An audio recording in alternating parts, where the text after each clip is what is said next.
بسم اللہ الرحمن الرحیم۔ السلام علیکم معزز دوستو۔ حضرت ابراہیم علیہ السلام نے کون سا خواب دیکھا تھا جس کی بنیاد پر وہ اپنے بیٹے کو قربان کرنے پر تیار ہو گئے؟ حضرت اسماعیل علیہ السلام کی قربانی کا مکمل واقعہ جانیں گے اس ویڈیو میں۔ آپ سے گزارش ہے کہ آپ اس ویڈیو کو آخر تک دیکھیں۔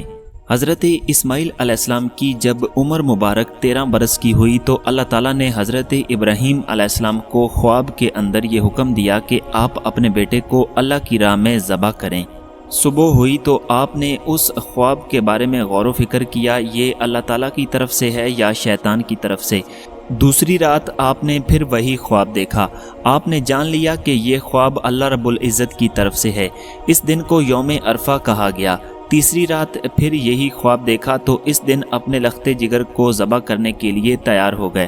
حضرت ابراہیم علیہ السلام نے حضرت اسماعیل علیہ السلام سے فرمایا، رسی پکڑ لو، چھری بھی لے لو، ہم اس گھاٹی میں چلتے ہیں تاکہ تمہارے اہل خانہ کے لیے کچھ لکڑیاں اکٹھی کر لیں۔ آپ نے ابھی تک ذبح کے بارے میں حضرت اسماعیل علیہ السلام سے کچھ نہیں فرمایا تھا۔ جب حضرت ابراہیم علیہ السلام گھاٹی کی سمت بڑھے تو دشمن خدا ابلیس آپ کے سامنے آیا تاکہ آپ کو امر الہی سے روک سکے۔ وہ ایک آدمی کی شکل میں تھا۔ اس نے کہا، اے اللہ کے نبی، کہاں کا ارادہ ہے؟ آپ نے فرمایا، میں اس گھاٹی میں جانا چاہتا ہوں، وہاں مجھے ایک ضروری کام ہے۔ ابلیس نے کہا، قسم ہے خدا کی، میں نے دیکھا کہ شیطان خواب میں تمہارے آیا اور تمہیں اپنا بیٹا ذبح کرنے کا حکم دے رہا ہے، تم اسے ذبح کرنے کا ارادہ کیے ہوئے ہو۔ حضرت ابراہیم علیہ السلام نے اس لعین کو پہچان لیا اور فرمایا، اللہ کے دشمن، مجھ سے دور ہو جا، قسم بخدا میں حکم الہی ضرور بجا لاؤں گا۔ جب اس شیطان لعین حضرت ابراہیم علیہ السلام سے مایوس ہو گیا تو حضرت اسماعیل علیہ السلام کے پاس آ گیا۔ حضرت اسماعیل علیہ السلام حضرت ابراہیم علیہ السلام کے پیچھے پیچھے تھے، رسی اور چھری ان کے ہاتھ میں تھی۔ شیطان نے ان سے کہا کہ بچے، کیا تجھے پتا ہے کہ تمہارے والد تمہیں کہاں لے جا رہے ہیں؟ انہوں نے کہا کہ ہم اس گھاٹی سے لکڑیاں لینے جا رہے ہیں۔ ابلیس نے کہا کہ تمہارے والد تمہیں ذبح کرنے کا ارادہ کیے ہوئے ہیں۔ حضرت اسماعیل علیہ السلام نے پوچھا، کیوں؟ ابلیس نے کہا، ان کا گمان ہے کہ ان کے رب نے اس طرح کا حکم انہیں دیا ہے۔ حضرت اسماعیل علیہ السلام نے فرمایا، انہیں اسی طرح کرنا چاہیے جس طرح اللہ کریم نے انہیں حکم دیا ہے، میں پوری طرح تیار ہوں۔ پھر شیطان حضرت ہاجرہ کے پاس آ گیا، وہ اپنے گھر میں تشریف فرما تھیں۔ اے اسماعیل کی والدہ، کیا تمہیں علم ہے کہ حضرت ابراہیم اسماعیل کو کہاں لے گئے ہیں؟ حضرت ہاجرہ نے فرمایا، وہ اس گھاٹی سے ہمارے لیے لکڑیاں لینے گئے ہیں۔ شیطان نے کہا، وہ حضرت اسماعیل علیہ السلام کو ذبح کرنے گئے ہیں۔ حضرت ہاجرہ نے کہا، اس طرح نہیں ہو سکتا، وہ تو اپنے بیٹے پر بہت زیادہ پیار کرتے ہیں اور رحم کرتے ہیں۔ ابلیس نے کہا، ان کا گمان ہے کہ یہ اللہ تعالیٰ کا حکم ہے۔ جب حضرت ہاجرہ نے یہ سنا کہ یہ اللہ تعالیٰ کا حکم ہے تو آپ نے فرمایا کہ اللہ تعالیٰ کا حکم حضرت ابراہیم علیہ السلام کو ماننا چاہیے۔ اس طرح شیطان مردود وہاں سے بھی مایوس ہو کر چلا گیا۔ حضرت ابن عباس رضی اللہ تعالیٰ عنہ سے روایت ہے کہ جب حضرت ابراہیم علیہ السلام کو اپنا بیٹا ذبح کرنے کا حکم ملا تو شیطان مردود مزدلفہ کے پاس آ کر ان کے سامنے کھڑا ہو گیا، مگر حضرت ابراہیم علیہ السلام اس سے آگے نکل گئے۔ جب آپ جمرات کے پاس پہنچے تو پھر شیطان سامنے آیا، آپ نے اسے 7 کنکریاں ماریں، آپ اپنی منزل کی طرف چلتے رہے۔ جب آپ جمرات وسطیٰ کے پاس پہنچے تو وہ لعین پھر سامنے آ گیا، آپ نے یہاں بھی اسے 7 کنکریاں ماریں، پھر آپ روانہ ہو گئے، حتیٰ کہ آپ جمرات کبریٰ کے پاس پہنچے تو وہ لعین پھر پہنچ گیا، آپ نے یہاں بھی اسے 7 کنکریاں ماریں اور اپنے مقصد کی طرف گامزن رہے۔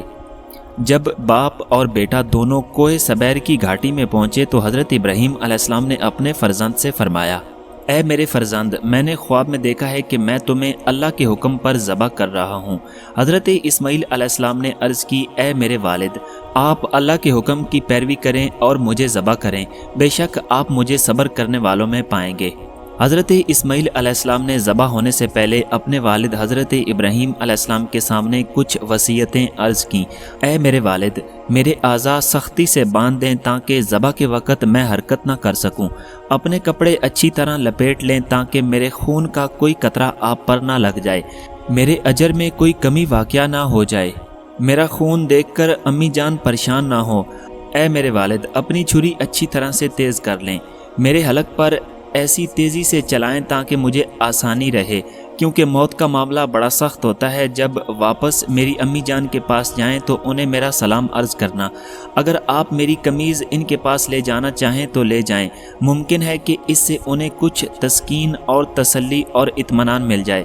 ابو جان، آپ مجھے پیشانی کے بل لٹائیں، کیونکہ آپ میرے چہرے کو دیکھیں گے تو آپ کو مجھ پر بہت زیادہ رحم آ جائے گا۔ کہیں ایسا نہ ہو کہ امر الہی کی اطاعت میں رقت و شفقت کا جذبہ حائل آ جائے۔ حضرت اسماعیل علیہ السلام نے اس وقت سفید قمیض پہن رکھی تھی۔ آپ نے اپنے والد سے عرض کیا کہ آپ میری قمیض اتار لیں، میرے پاس اور کوئی کپڑا نہیں جس میں آپ مجھے کفن دے سکیں، آپ قمیض اتار لیں اور مجھے اسی میں کفن دے لینا۔ جس طرح حضرت اسماعیل علیہ السلام نے کہا تھا، حضرت ابراہیم علیہ السلام نے اسی طرح کیا۔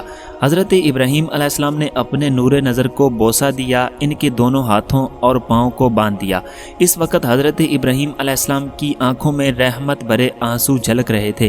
آپ نے رضا الہی کے لیے اپنے بیٹے کے گلے پر چھری رکھ دی، مگر چھری سے حضرت اسماعیل علیہ السلام کے گلے پر خراش تک نہ آئی۔ آپ نے کئی مرتبہ چھری چلائی مگر چھری نے گلا نہ کاٹا۔ آپ نے چھری کو 2-3 مرتبہ پتھر پر تیز کیا مگر وہ کام نہ کرتی۔ جب حضرت ابراہیم علیہ السلام نے زور سے چھری چلائی تو حضرت جبریل امین نے آ کر اس کا رخ تبدیل کر دیا۔ اللہ تعالیٰ کی طرف سے ایک موٹا تازہ سینگوں والا سفید سیاہی مائل دمبا حضرت اسماعیل علیہ السلام کا فدیہ دے دیا گیا اور آپ کو ذبح کرنے سے بچا لیا گیا اور اس کی جگہ اس دمبے کو ذبح کر دیا گیا۔ حضرت جبریل امین علیہ السلام جب فدیہ لے کر آئے تو خیال کیا کہ حضرت ابراہیم علیہ السلام کہیں جلدی نہ کر دیں، تو آپ نے پڑھا اللہ اکبر اللہ اکبر۔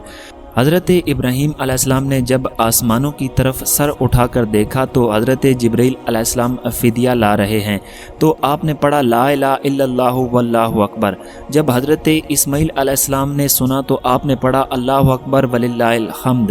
ان تینوں حضرات کے مجموعہ کلام کو تکبیرات تشریق کی صورت میں تا قیامت نمازیوں پر ذوالحجہ کی 9 تاریخ کو نماز فجر سے لے کر 13 تاریخ کی نماز عصر تک واجب کر دیا گیا تاکہ یہ یادگار قائم رہے۔ پیارے دوستو، یہ تھا حضرت اسماعیل علیہ السلام کی قربانی کا مکمل واقعہ۔ اگر آپ کو ہماری یہ ویڈیو اچھی لگی تو اس کو لائک کریں، ہمارے چینل کو سبسکرائب کریں اور بیل آئیکن کو لازمی آن کر لیں۔ اگر آپ نے اس سے پچھلی قسطیں نہیں دیکھیں تو ان کا لنک ڈسکرپشن میں ہے۔ انشاءاللہ ہم ملیں گے آپ کو ایک نئی ویڈیو میں، تب تک کے لیے اللہ حافظ۔